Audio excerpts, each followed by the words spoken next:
Bonjour, je vais vous montrer une partie de Judith von Amerongen. Judith est entraîneur dans la province d'Utrecht. Elle donne des cours d'échecs dans les écoles pour surdoués, des cours particuliers et un groupe de femmes, le Damsrag de Hilversum. Elle commence la partie avec D4, cavalier F6, C4, E6, cavalier C3, fou B4, Nimzo indienne. Le fou, les noirs développent une pièce, le fou cloue le cavalier, ce qui empêche les blancs de jouer E4. Les blancs jouent Dame C2, protègent le cavalier, protègent la cage E4. Si le fou prend en C3, la dame peut reprendre sans affaiblir la formation des pions. D5, les noirs vont au centre, regardent la case E4 pour pouvoir y installer un cavalier. Avec le clouage du cavalier, ils font pression sur C3. A3 pose tout de suite une question au fou. En B4, est-ce qu'il va se retirer? Généralement, on échange. Et les blancs reprennent avec la dame en C3. Les blancs n'ont pas créé d'affaiblissement. Et le pion, s'ils avaient pris avec le pion B, le pion A serait isolé. Cavalier E4 pose une question à la dame blanche en C3. Les blancs n'ont joué qu'avec leur dame. Donc la dame en jeu. Dame C2, il faut reculer. Cavalier C6, développe une pièce.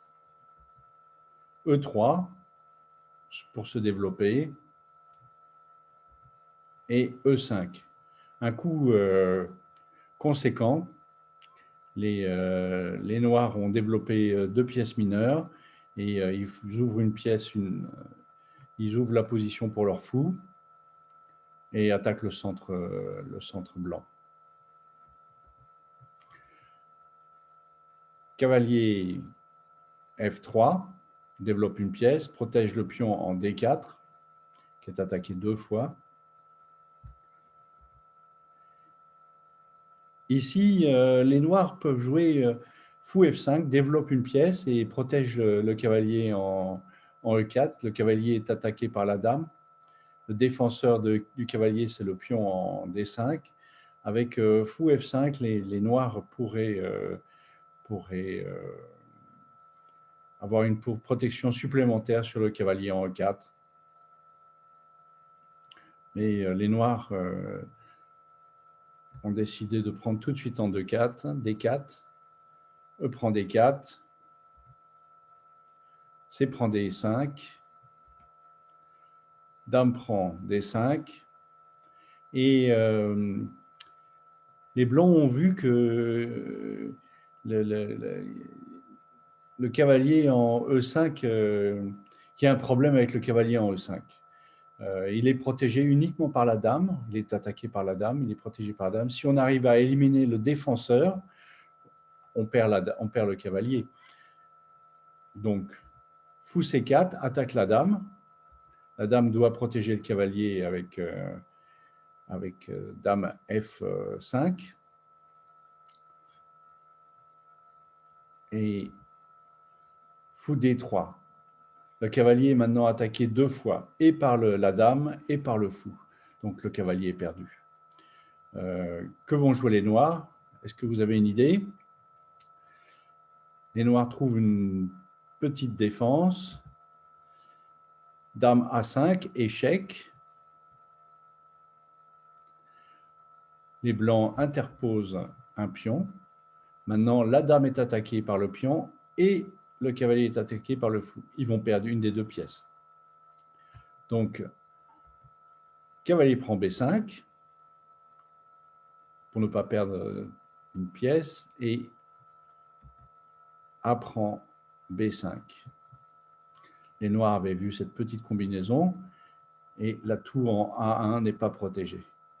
Prenant 1. Donc les noirs ont échangé et les blancs vont prendre en E4. Donc les noirs ont échangé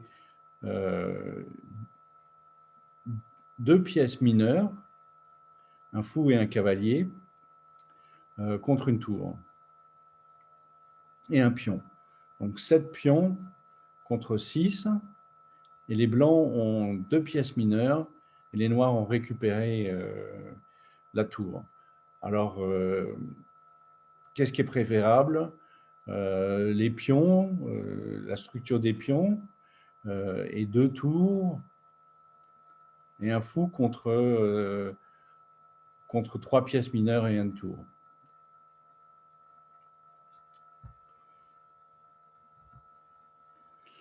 Les noirs vont échanger le pion D4.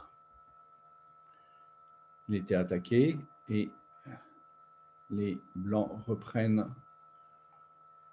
en E3. Donc le pion D4, ils l'ont échangé. Et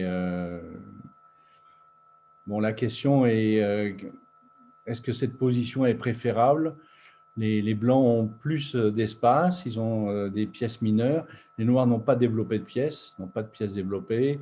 La dame qui est en A1. Les blancs vont faire le petit roc, ils vont avoir une tour qui va jouer. Oui, il y avait une autre variante.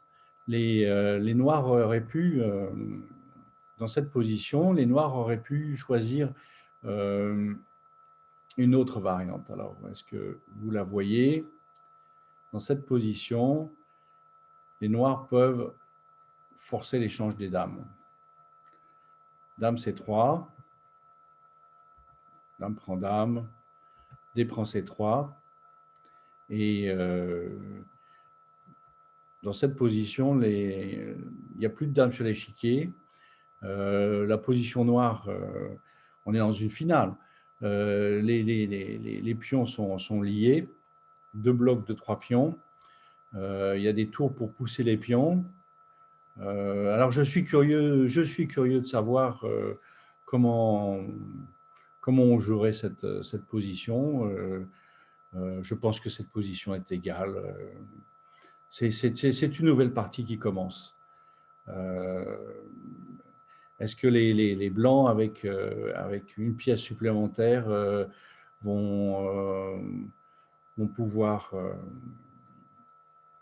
profiter, créer des menaces et pouvoir récupérer quelques pions? Bon, le pion en C3, il sera perdu à long terme, hein, enfin, même à court terme. Mais ça me paraît encore, le chemin est encore long à faire. Je suis vraiment curieux du résultat de cette position.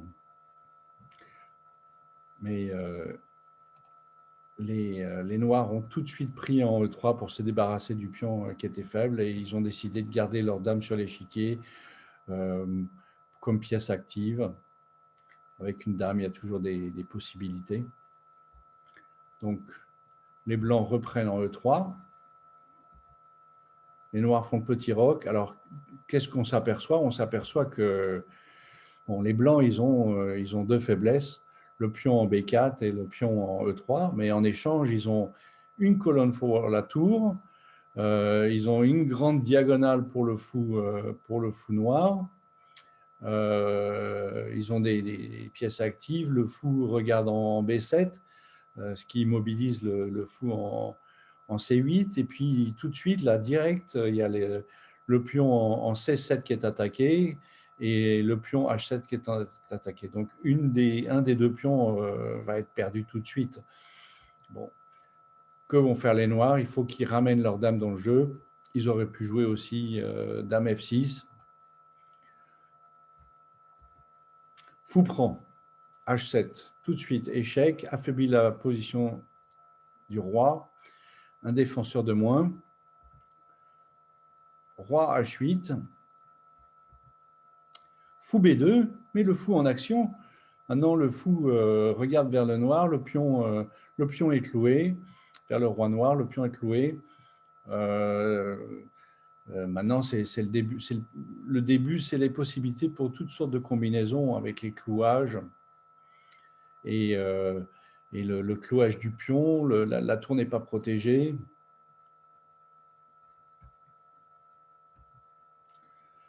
Dame H6 attaque le fou. Tout de suite, il veut éliminer une pièce. Moins il y aura de pièces sur l'échiquier, plus les tours vont pouvoir jouer, seront plus fortes. Dame C4 attaque la tour et permet de centraliser la dame. Fou E3, fou E6, les tours maintenant sont liés. C'est un bon coup. Cavalier G5 protège le fou en H7 et bon, on va essayer d'amener les pièces, encore toutes les pièces sur le roi, profiter que le roi est sur une colonne ouverte et en plus dans un coin. B6 attaque la dame en C5 qui est le défenseur du cavalier en G5. Donc la dame doit protéger le cavalier. Dame E5 protège le cavalier. Bon. Les noirs choisissent de jouer F6, mais ils échangent une pièce peut-être un peu trop tôt. Ils auraient pu jouer fou C4, attaque la tour. Bon. Alors il y a tour F6, attaque la dame.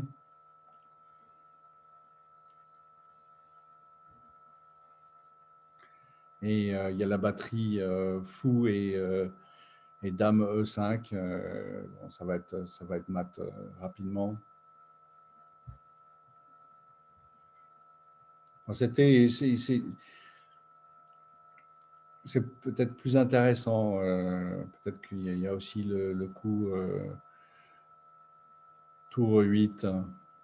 Il faut que les noirs puissent créer des menaces, activer leurs pièces. Bon. Donc, ils ont décidé de jouer F6, d'éliminer un attaquant. Dame prend E6 et dame prend G5. Le fou en H7 est encore attaqué. Et les noirs, les blancs vont jouer maintenant, vont jouer très énergique.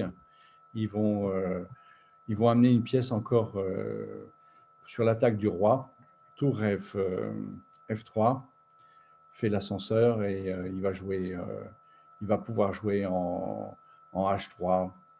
Et la dame contrôle la case en G8, ce qui fait que le roi va être obligé de se réfugier derrière la dame. Bon.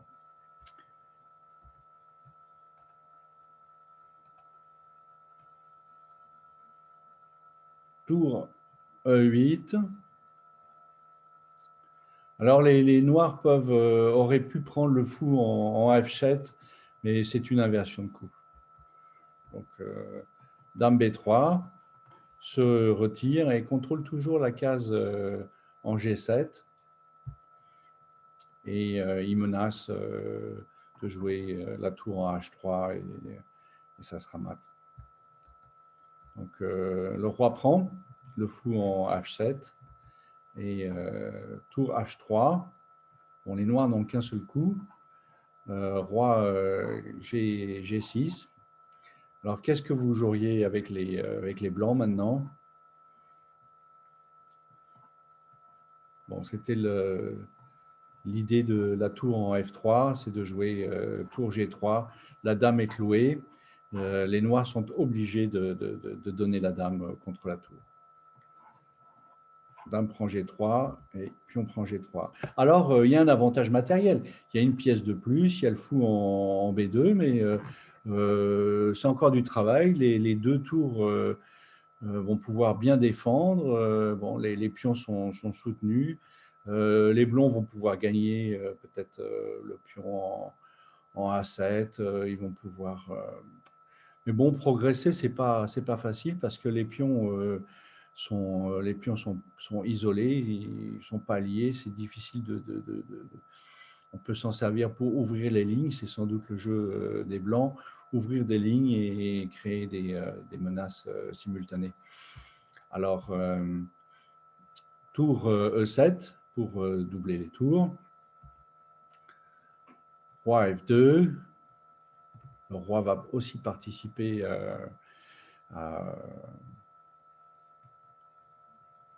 à l'action au centre. Et il protège aussi le pion en E3. Tour D8.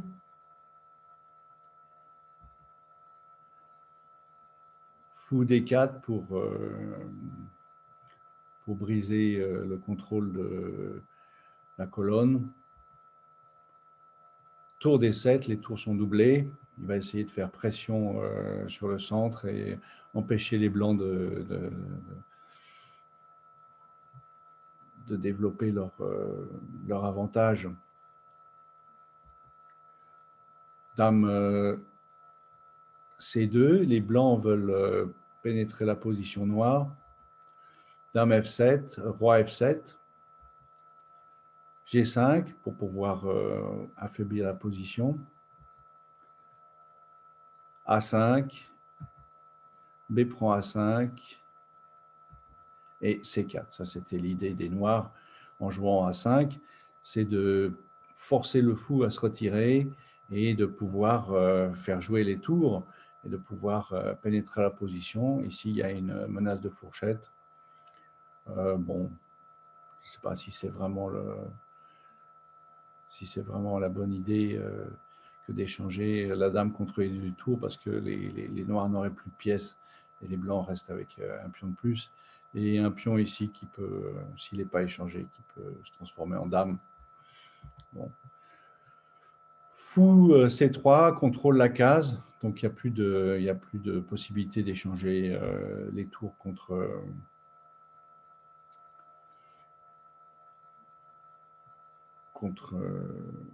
le roi, contre la dame.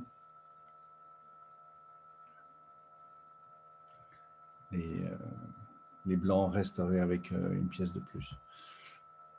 Pion prend A5, fou prend A5, attaque la tour. Alors les tours étaient liées et tout de suite elles vont être obligées de se séparer. Ça va affaiblir si elles avaient pu se maintenir doublées sur des cases blanches.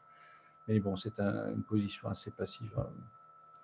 Et les pions noirs étaient bien liés. Maintenant, ils sont dissous et le pion C5 est affaibli. Donc, l'action des noirs a encore aggravé le désavantage. Tour C8, protège le pion en C5. Dame F5, attaque la tour en D7. Et par là aussi la tour en C8, il y a une enfilade. Les noirs doivent protéger la tour, sinon ils perdent une tour. Et roi E8, et c'est une catastrophe.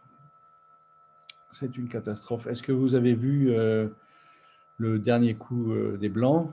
Les blancs vont terminer la partie tout de suite. Dame E6, échec. Le roi était le défenseur de la tour en D8.